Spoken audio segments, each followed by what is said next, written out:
नवीन body आता आपली unveil होते. ही नवीन कंपनीच्या मॅन्युफॅक्चर प्लांटमधून आणलेली ही नवीन बॉडी आहे. बघू शकतो. जेव्हा ही गाडीची बॉडी चेंज केली जाते तेव्हा त्याच्यामध्ये कुठलाही पेंट नसतो. फक्त एक पावडर कोटिंग केलेली असते मेटल पार्टला रस्टिंग होऊ नये यासाठी. तर ह्या पद्धतीने आपल्या गाडीची बॉडी आहे ती आपल्या गाडीवर इन्स्टॉल केली जाईल. आपली जुनी बॉडी पूर्णतः ॲक्सिडेंटमध्ये डॅमेज झाली होती राईट साईड.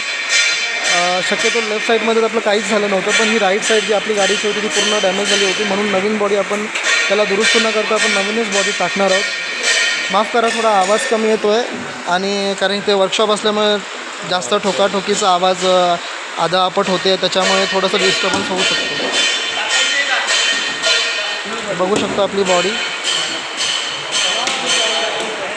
बॉडीचा पहिला लुक तुम्हाला कसा आवडला आणि गाडीची पूर्ण दुरुस्त होण्याची रिस्टोर होण्याची प्रक्रिया तुम्हाला कशी वाटते, ही सगळी प्रोसेस आपण आपल्या चॅनलवर दाखवणार आहोत.